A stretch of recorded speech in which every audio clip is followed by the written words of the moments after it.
Awit kayo sa Panginoon, ang isang bagong awitin. Awit kayo sa Panginoon, buong sandaigdigan. Awitan ang Panginoon at purihin ang kanyang ngalan. Ipahayag ang kanyang pagliligtas sa lahat ng panahon. Sinawit kayo sa Panginoon, ang isang bagong awitin. Magsiawit kayo sa Panginoon, buong sandaigdigan. Sa ngalan ng Ama at ng Anak at ng Espiritu Santo, Amen. sumainyo ang Panginoon. At sumairi. Mga kapatid, aminin po natin ang ating mga kasalanan upang tayo'y maging marapat gumanap sa banal na pagdiriwang. Inaamin ko sa makapangyarihang Diyos. At sa inyo, mga kapatid, na lubha akong nagkasala sa isip, sa salita, sa gawa, at sa aking pagkukulang. Kaya isinasamo ko sa mahal na Birheng Maria, sa lahat ng mga anghel at mga banal, at sa inyo, mga kapatid, na ako'y panalangin sa Panginoong ating Diyos. Kaawaan tayo ng makapangyarihang Diyos. Patawarin tayo sa ating mga kasalanan at patnubayan tayo sa buhay na walang hanggan. Amen. Panginoon, kaawaan mo kami. Panginoon, kaawaan mo kami. Kristo, kaawaan mo kami. Kristo, kaawaan mo kami. Panginoon, kaawaan mo kami. Panginoon, kaawaan mo kami. Manalangin tayo. Ama naming makapangyarihan, itaguyod mo ang aming ginagampanan alinsunod sa iyong kalooban upang sa ngalan ng anak mong mahal, kay may maging marapat magkaroon ng karagdagan sa aming paggawa ng mga kabutihan sa pamamagitan ni Jesucristo, kasama ng Espiritu Santo, magpa sa walang hanggan. Amen. Magsiupo muna po ang lahat. Pagbasa mula sa sulat sa mga Hebreo. Bawat saserdote ay nakatayong naglilingkod araw-araw at naghahandog ng iyon at iyon ding mga hain. Subalit hindi nakapapawi ng kasalanan ng mga haing iyon. Ngunit si Kristo ay minsan lamang naghandog dahil sa mga kasalanan at ito'y sapat na. Pagkatapos, lumuklok siya sa kanan ng Diyos at naghintay siya roon hanggang sa lubusang pasukuin sa kanya ng Diyos ang kanyang mga kaaway. Sa makatuwid, sa pamamagitan ng isa lamang paghahandog, ay kanyang pinaging banal magpakailan man ang mga nililinis niya. Ang Espiritu Santo ay nagpapatotoo rin sa atin tungkol dito. Unay sinabi niya, ito ang aking magiging tipan sa kanila pagdating ng mga araw na iyon, sabi ng Panginoon. Iuukit ko sa kanilang puso ang aking mga utos at itatanim ko ang mga ito sa kanilang mga isip. At kanya ring sinabi pagkatapos, hindi ko naaalalahanin pa ang kanilang mga kasalanan at mga kasamaan sapagkat ipinatawad na ang mga kasalanan, hindi na kailangan pang maghandog dahil sa kasalanan. Ang salita ng Diyos. Salamat sa Diyos. Ika'y paring walang hanggan, katulad ni Melchizedek. Ika'y paring walang hanggan, katulad ni Melchizedek. Sinabi ng poon sa hari ko't Panginoon, maupo ka sa kanan ko hanggang ang kaaway mo ay lubos na mapasuko pagkat iyong matatalo. Ika'y paring walang hanggan, katulad ni Melchizedek. Magmula sa dakong Siyon ay palalawakin niya ang lupaing iyong sakop. Ang lahat ng kaaway mo'y sakupin at pagharian, gayon ang kanyang utos. Ika'y paring walang hanggan katulad ni Melchizedek. Sasamahan ka ng madla kung dumating ang panahong lusubin ka ng kaaway. Magmula sa mga bundok, lalabas at sasamahan ka ng mga kabataan. Ika'y paring walang hanggan katulad ni Melchizedek. Panginooy may pangako na ito'y tiyak mangyayari. Ganito ang kanyang saysay. Katulad ni Melchizedek, gagawin kang saserdote na hindi na wawakasan. Ika'y paring walang hanggan katulad ni Melchizedek. Tumayo na po ang lahat.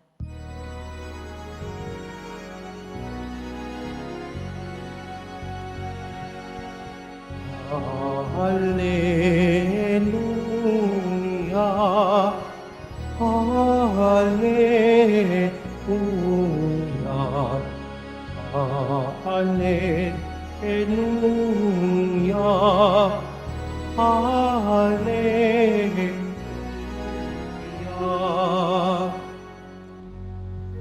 Salita ng Diyos ang butong na tanim ni Jesucristo upang tumubo sa tao. Hallelujah, Hallelujah, Hallelujah, Hallelujah.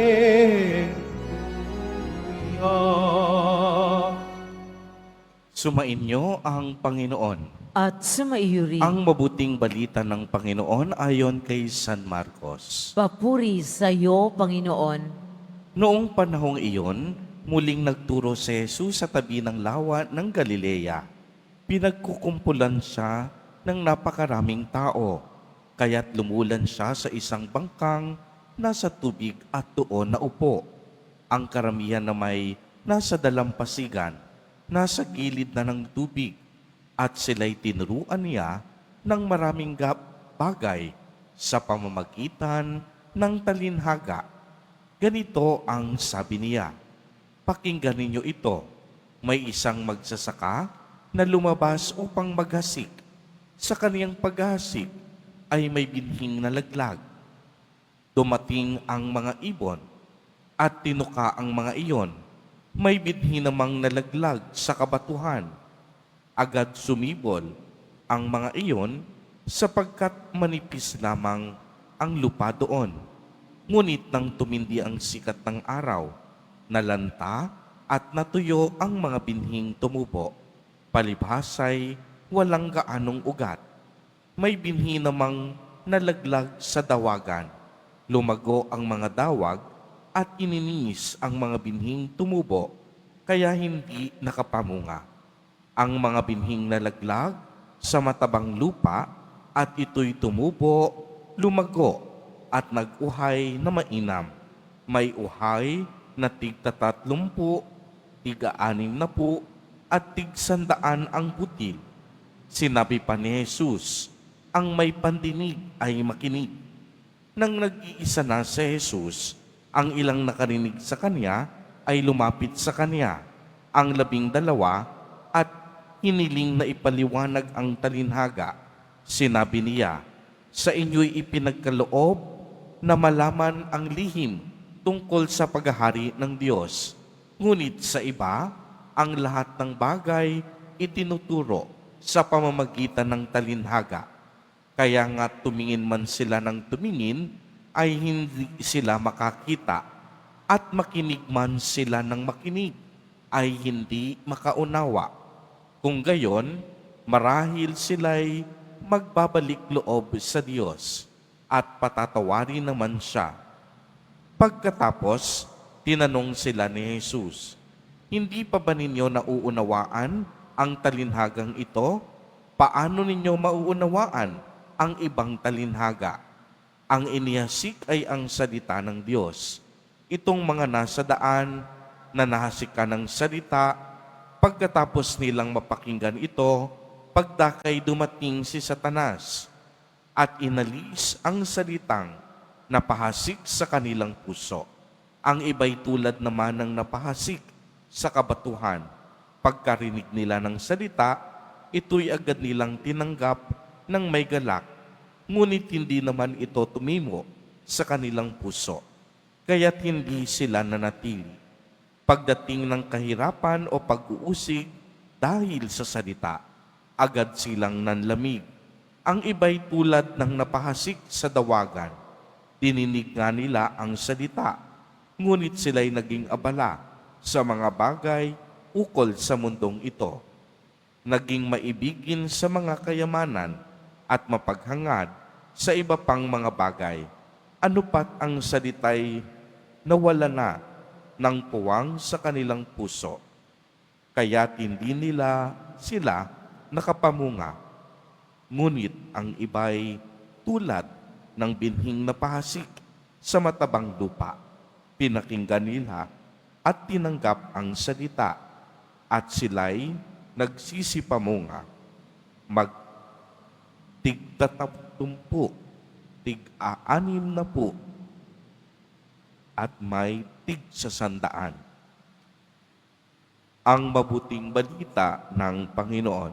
Pinupuri ka namin, Panginoong Heso Kristo. Magsiupo muna po ang lahat. Magandang umaga po sa inyong lahat, mga kapatid kay Kristo. Sa lahat po ng ating mga taga-subaybay sa iba't ibang online platforms at sa lahat ng ating mga kadiboto sa iba't ibang panig ng Pilipinas at maging sa buong mundo kung saan tayo ay naaabot ngayon ng ating live streaming. Mapayapang umaga din po sa inyong lahat. Purihin at dakilain natin ang ating Panginoon, ang mahal na pong Jesus Nazareno. Ang atin pong ebanghelyo sa araw na ito ay tungkol sa talinhaga ng manghasik. Sinasabi dito na ang binhing inihasik ay sumasag-isag mismo sa salita ng Diyos. Ang mga manghasik ay ang ating Panginoong Diyos mismo. Ang iba't ibang klase ng lupa ay kumakatawan sa iba't ibang klase ng puso na tumatanggap sa salita. Dahil iba't ibang klase ang puso, magkakaibang pagpapahalaga at pagtugon din ang ipinapamalas sa pagtanggap natin ng salitang ng Diyos na ating napakinggan o natanggap. Kung mapapansin po ninyo, ang bawat klase ng lupa, nakinig ang lahat. Subalit kinalaunan, iba-iba ang nangyari. Ibig sabihin, habang pinapakinggan natin ang bawat mensahe ng Diyos, nagkakaroon ito ng marami at malalim na epekto. Depende sa kakayahan ng puso nating tumanggap. Una, may binhing nalaglag sa tabi ng daan, nangangahulugang nakinig sa salita ng Diyos. Dumating ang diablo at panunukso, agad nagpatalo at nagpadaig. Ano ang nangyari?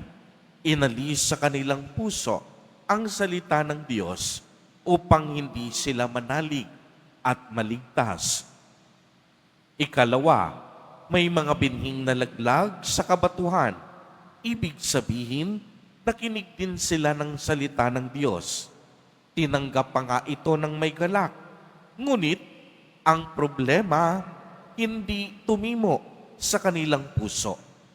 Naniwala sandali, subalit sa panahon ng kaunting pagsubok, agad tumiwalag, nagsimba at nagdasal, ngunit nakaranas lang ng kaunting pagsubok, hindi na bumalik sa pananampalataya at agad pinanghinaan ng loob. Ang ikatlo, may mga binhing nahasik sa dawagan. Nakinig ng salita ng Diyos, ngunit nang malaon, dadaig na ng mga alalahanin sa buhay at ng pagkahumaling sa kayamanan at kalayawan. Kaya't ano po ang nangyari? Hindi nahinog ang mga bunga. Maaaring dito napakinggan nila ang salita ng Diyos, tininig sa kanilang panalangin, nagkaroon ng kaunting bunga o kayamanan ang kanilang hiningi. Ngunit imbis na sa pananampalataya kumapit, umasa na sa luho at yaman ng buhay. Pinasaya na sila ng inang ng kaunting kapangyarihan at kayamanan. Ngunit pagmasdan ninyo kung ano ang nangyari sa ika-4, may binhing nahasik sa mataba o mabuting lupa. Nakinig sa salita ng Diyos. Iningatan sa kaniyang pusong tapat. Malinis ang intensyon at siya'y nagtiyaga hanggang sa mamunga. Ibig sabihin, nagmahal, nagsakripisyo, nakaranas ng pagsubok, ngunit hindi sumuko. Tanging sa Diyos kumapit. Tanging sa Diyos umasa. Nanatiling naglilingkod, magtag-araw man o magtag-ulan. At ito ang klase ng lupa na inaasahan sa bawat isa sa atin. Isang lupang mataba at mabuti. Kaya nga ang magandang katanungan, mga kapatid kay Kristo, paano natin pinakikinggan at pinalalago ang salita ng Diyos na ating napakinggan? Mga kapatid kay Kristo, lagi nating tatandaan na ang salita ng Diyos na ating napakikinggan sa araw-araw ay banal at makapangyarihan.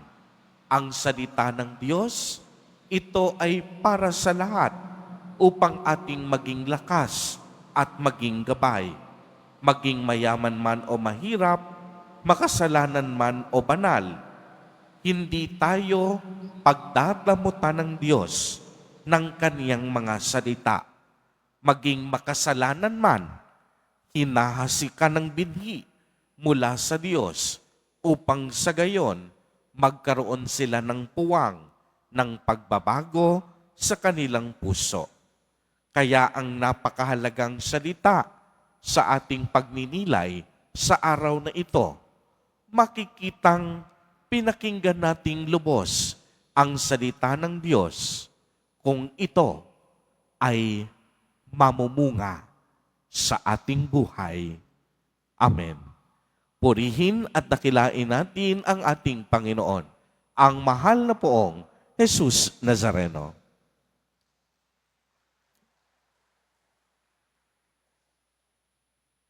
Tumayo na po ang lahat.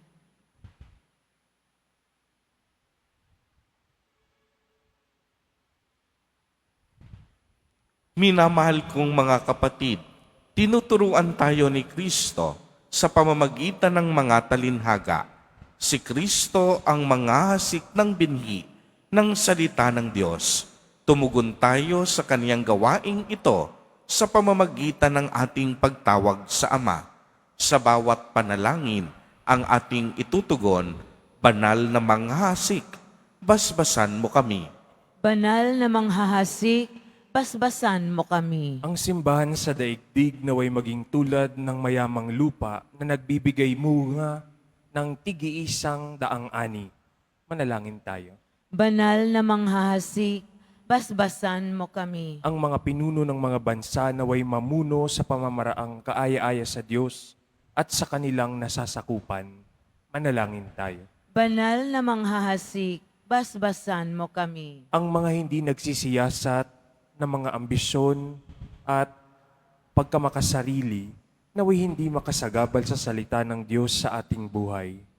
Manalangin tayo. Banal na manghahasik, basbasan mo kami. Ang mga may sakit naway makaranas ng nakakapagpapagaling na kapangyarihan ni Kristo. Manalangin tayo. Banal na manghahasik, basbasan mo kami. Ang mga pumanaw naway magtamasa ng liwanag, kaligayahan at kapayapaan sa langit. Manalangin tayo. Banal na manghahasik, basbasan mo kami.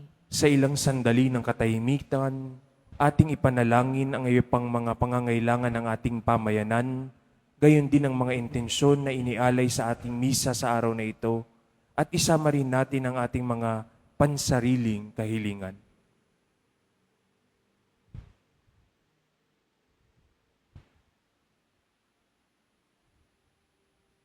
Manalangin tayo. Banal na manghahasik, basbasan mo kami. Makalangit na Ama, tulungan mo kaming makilala ang binhi ng iyong salita at gawa sa aming buhay. Huwag nawa kaming mangambala ng mga alalahanin ng mundong ito. Bagkus, maging maliksi kami sa paglilingkod upang mamunga ang aming mga mabubuting gawain. Hinihiling namin ito sa pamamagitan ni Kristo na aming Panginoon. Amen. Magsiupo ang lahat.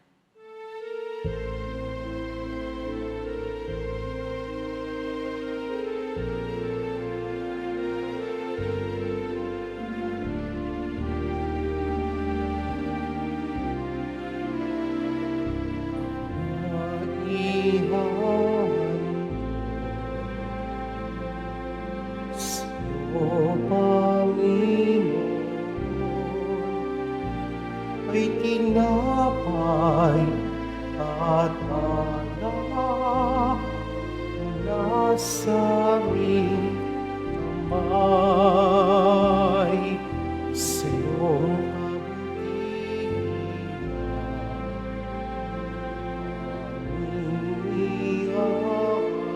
kabutihan. Ang tinapay at alak sa isang ng aming buhay.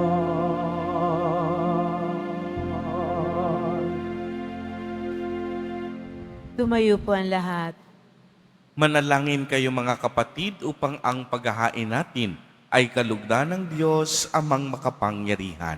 Tanggapin nawa ng Panginoon itong paghahain sa iyong mga kamay sa kapurihan niya at karangalan sa ating kapakinabangan at sa buong sambayanan niyang banal. Ama naming lumikha, tanggapin mong malugod ang aming mga handog.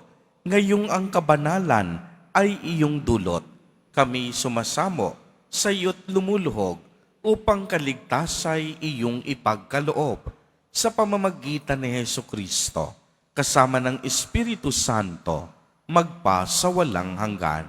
Amen. Sumainyo ang Panginoon. At sumaiyo rin. Itaas sa Diyos ang inyong puso at diwa. Itinaas na namin sa Panginoon. Pasalamatan natin ang Panginoong ating Diyos. Marapat na siya ay pasalamatan. Ama naming makapangyarihan, tunay ngang marapat na ikaw ay aming pasalamatan. Sa iyong paglingap at kagandahang loob, ang tao'y nilikhamot, pinangasiwa sa sansinukob. Sa hangad mong siya'y iwastong lubos, siya'y pinagdusa mo sa kaniyang pagtalikod. Sa iyong paggiliw, iyong ipinahintulot na makabalik siya sa pamamagitan ni Kristo Jesus. Kaya kaisa ng mga anghel na nagsisiawit ng papuri sa iyo, nang walang humpay sa kalangitan, kami nagbubunyi sa iyong kadakilaan. Santo, Santo, Santo, Panginoong Diyos ng mga hukbo, napupuno ang langit at lupa ng kadakilaan mo, o sana sa kaitaasan. Pinagpalang na paririto sa ngalan ng Panginoon, o sana sa kaitaasan. Lumuhod po ang lahat. Ama naming banal, ikaw ang bukal ng tanang kabanalan. Kaya't sa pamamagitan ng iyong Espiritu, ay gawin mo pong banal ang mga kaloob na ito upang para sa amin ay maging katawan at dugo ng aming Panginoong Hesukristo. Bago niya pinagtiis ang kusang loob na maging handog, hinawakan niya ang tinapay, pinasalamatan kaniya, pinagati-hati niya iyon, iniabot sa kaniyang mga alagad at sinabi, "Tanggapin ninyong lahat ito at kanin. Ito ang aking katawan na ihahandog para sa inyo."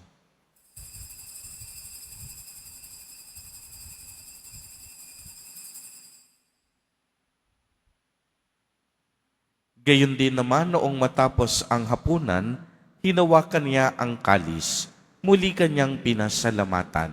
Iniabot niya ang kalis sa kaniyang mga alagad at sinabi, "Tanggapin ninyong lahat ito at inumin. Ito ang kalis ng aking dugo, ng bago at walang hanggang tipan.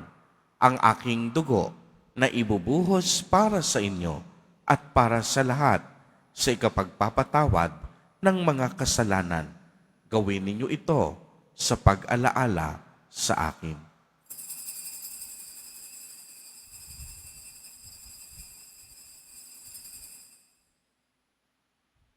Tumayo na po ang lahat.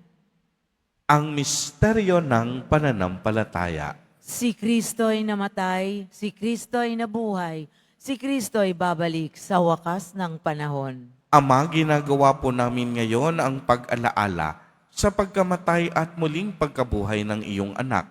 Kaya't iniaalay namin sa iyo ang tinapay na nagbibigay buhay at ang kalis na nagkakaloob ng kaligtasan.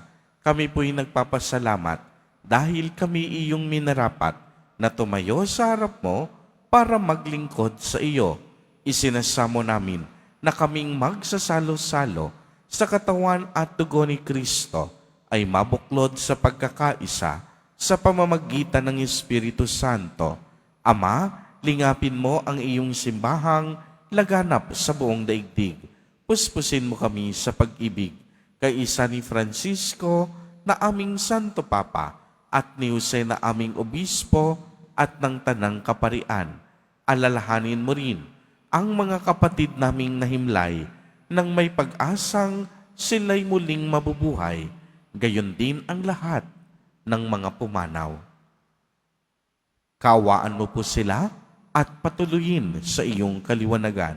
Kaawaan mo at pagindapatin kaming lahat na makasalo sa iyong buhay na walang wakas, kaisa ng mahal na Birheng Maria na Ina ng Diyos, ng kabiyak ng puso niyang si San Jose, kaisa ng mga apostol at ng lahat ng mga banal na namuhay dito sa daigdig ng kalugod-lugod sa iyo, maipagdiwang nawa namin ang pagpupuri sa ikararangal mo sa pamamagitan ng iyong anak na aming Panginoong Hesukristo.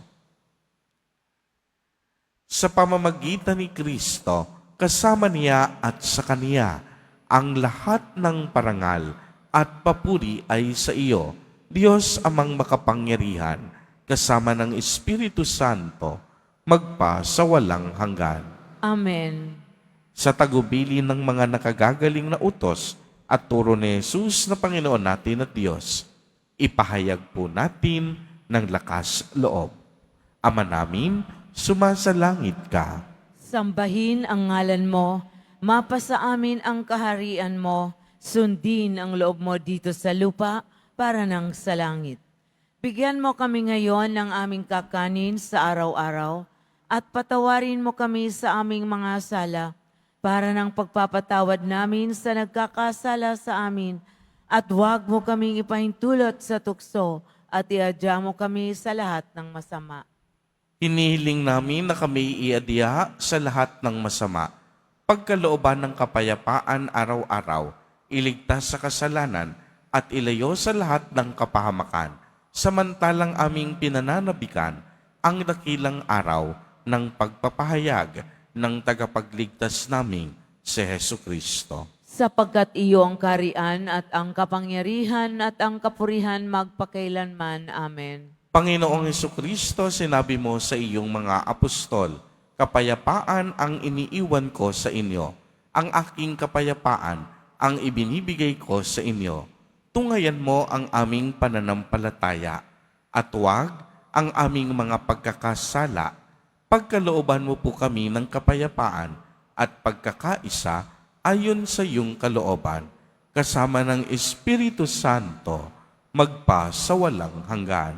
Amen. Ang kapayapaan ng Panginoon ay laging sumainyo. At sumaiyo rin. Magbigayan po tayo ng kapayapaan sa isa't isa.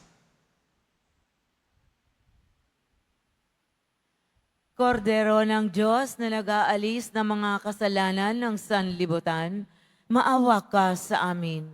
Kordero ng Diyos na nag-aalis ng mga kasalanan ng sanlibutan, maawa ka sa amin. Kordero ng Diyos na nag-aalis ng mga kasalanan ng sanlibutan, ipagkaloob mo sa amin ang kapayapaan. Lumuhod po ang lahat. Ito ang kordero ng Diyos.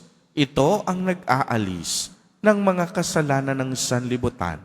Mapalad ang inaanyayahan sa kaniyang piging. Panginoon, hindi ako karapat-dapat na magpatuloy sa iyo, ngunit sa isang salita mo lamang ay gagaling na ako.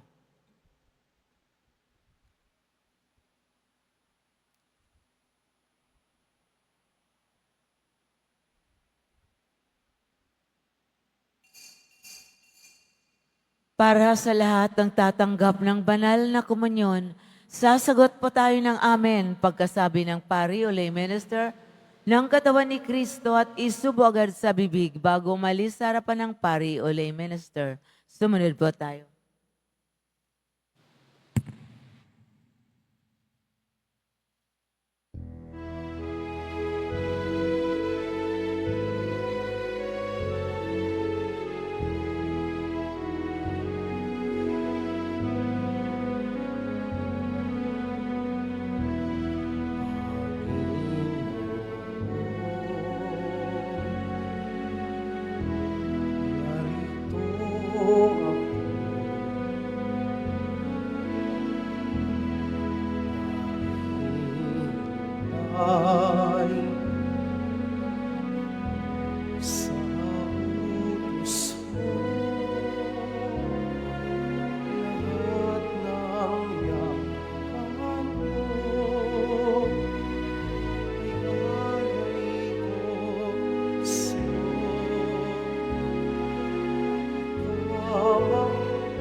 Kasulatan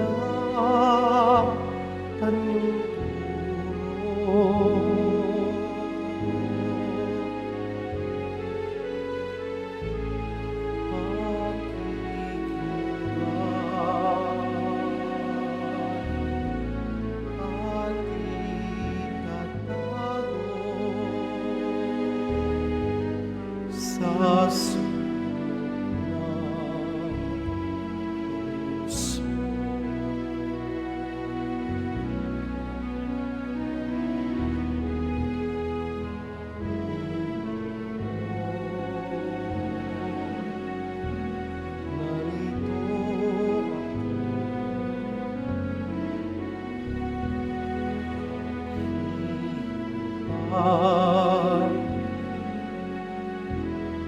sa utos mo, lahat ng yaman ko ay alay ko sa'yo.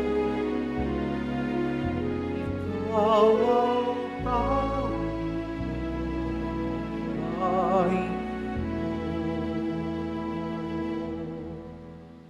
Mga kadeboto, mabibili pa rin po sa ating Parish Finance Office ang Nazareno Images, Nazareno Medallion at ang Nazareno Novena and Prayer Booklet in English or Tagalog.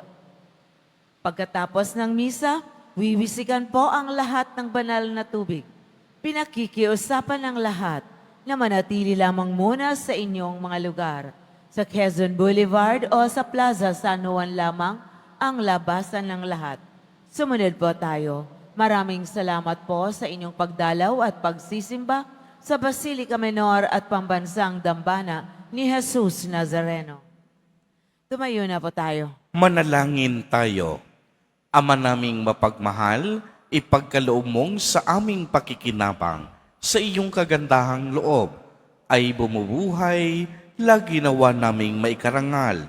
Ang iyong pagpapalang sa amin ay ibinigay sa pamamagitan ni Yesu Kristo, kasama ng Espiritu Santo, magpa sa walang hanggan. Amen. Sumainyo ang Panginoon. At sumairin. Mahal na poong Jesus Nazareno, inihayag mo sa pamamagitan ng krus ang walang maliw na pag-ibig ng Diyos sa sangkatauhan. Pakinggan mo ang kahilingan, lalo na para sa nangangailangan ng iyong tulong at awa. Makamtanawa namin ang iyong kasagutan na may utang na loob na tinatanaw. Basbasan din po ninyo ang mga imahen, panyo at dasalan upang lalo kaming manalangin at magtiwala.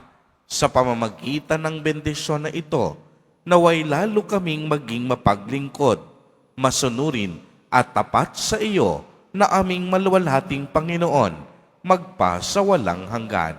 Amen. At pagpalain po kayong lahat at ng inyong buong pamilya ng makapangyarihang Diyos, Ama, Anak, at Espiritu Santo. Amen. Humayo kayong taglay ang pag-ibig at kapayapaan ng poong Jesus Nazareno. Salamat sa Diyos.